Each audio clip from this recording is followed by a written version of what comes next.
கர்த்தருக்கு ஸ்தோத்திரம். ஏசாயா புஸ்தகத்தில் 40ஆம் அதிகாரத்தில் 31வது வசனம் சொல்லுகிறது, கர்த்தருக்கு காத்திருக்கிறவர்கள் புது பலன் அடைந்து கழுகுகளைப் போல செட்டைகள் எடுத்து எழும்புவார்கள். அவர்கள் ஓடினாலும் இளைப்படையார்கள், நடந்தாலும் சோர்ந்து போகார்கள் என்று சொல்லப்படுகிறது.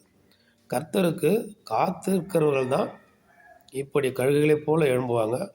ஓடினாலும் இளைப்படைய இருக்க மாட்டாங்க, நடந்தாலும் சோர்ந்து போக மாட்டாங்க. அப்போ நம்ம இந்த நாட்களில் காத்திருக்கிறது ஒரு பெரிய விஷயம். எவ்வளவோ காரியங்கள், உலக காரியங்களுக்கு நம்ம காத்திருக்கிறோம். ஆனால் கர்த்தருக்கு நம்ம காத்திருக்கிறது இல்லை.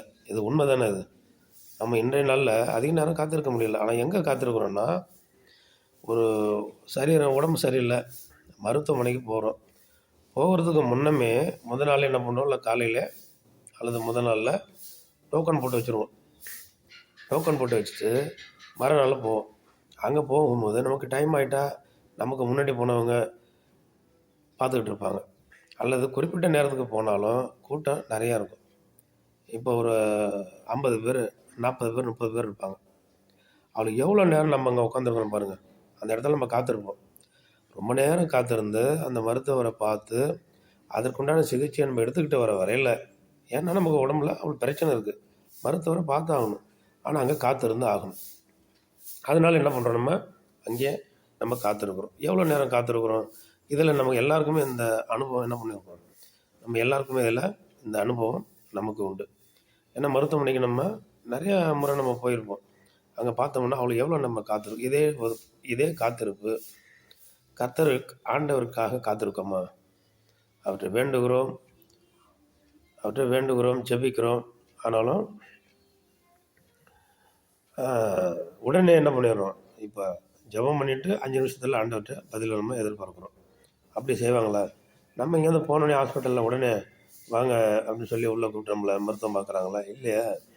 நம்மளை இங்கேருந்து முயற்சி பண்ணுறோம், அங்கே நம்ம புறப்படுறோம், அங்கே போகிறோம், அங்கே உட்காடுறோம். அந்த டோக்கன் எப்போ வருதோ, நம்ம எந்த நம்பரை உங்களுக்கு கொடுத்துருக்காங்களோ அப்போ தான் கூப்பிடுவாங்க. அப்போ தான் நம்ம மருத்துவரை சந்திக்க முடியும். அதுக்கு உண்டான சிகிச்சைகளை நம்ம எடுத்துக்கொள்ள முடியும்.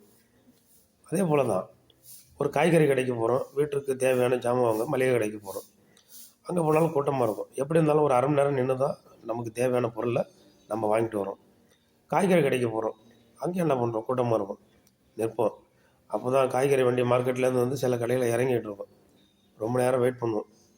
வெயிட் பண்ணி என்ன பண்ணுவோம், அதை நம்ம பொறுமையாக இருந்து தான் நமக்கு தேவையான எல்லாவற்றையும் நம்ம வாங்கிட்டு வரோம். இப்போ அங்கேயும் என்ன பண்ணுறோம், நம்ம காத்திருக்கிறோம். நம்ம உலக காரியங்கள் நிறையா நேரங்களில் நம்ம என்ன பண்ணுறோம், காத்திருக்கிறோம். அதில் நிறைய இன்ட்ரெஸ்டோடு காத்திருக்கிறோம். ஏன்னா அது நம்ம உலக காரியம், வீட்டு காரியம் அப்படின்னு. ஆனாலும் அதே போல் ஆண்டவருக்கு நம்ம காத்திருக்கிறோமா? நம்ம காத்திருக்கிறதில்ல. ஆனால் எல்லாருக்கும் அந்த சோர்வு வரதான் செய்யும். சில நேரங்களில் ஆண்டவர் என்ன பண்ணுவாங்க, நம்ம ஜெபம் பண்ணும்போது நம்ம வேண்டிக் கொள்வார், ஆண்டவரே இந்த காரியங்களேன்னு செய்யுங்க, குடும்பத்தில் பிள்ளைகளுக்கு, மகளுக்கு, மகனுக்கு, மனைவிக்கு, குடும்பத்தில் ஏதாவது ஒரு நன்மை காரியங்கள் நமக்கு நடக்கணும்னு சொல்லி தீமை நம்ம கேட்க மாட்டோம் ஆண்டவர்கிட்ட. நம்ம நன்மையை தான் கேட்போம். தீமை நமக்கு என்னத்துக்கு? ஏன்னா நன்மை தான் நமக்கு வேணும். அதனால் நம்ம ஆண்டவர் நன்மை கேட்போம். ஆனால் உடனே நடக்கணும்னு எதிர்பார்ப்போம். அது நடக்கிறதில்ல.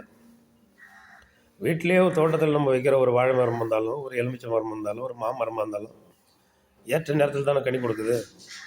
ஒரு தென்னை மரம் இருந்தாலும் 5 வருடம் பிறகு தான் அது கனி கொடுக்குது. ஒரு எலுமிச்சை மரம் இருந்தாலும் 5 வருடம் பிறகு தான் கனி கொடுக்குது. அதே போல் ஒவ்வொரு வாழை மரமாக இருந்தாலும் அப்படி தான், ஒரு வருடமாவது அது ஆகிறது. அப்போ எந்த ஒரு மரங்களும் சரி கனி கொடுக்கவும் நாட்கள் ஆகிறது இல்லை.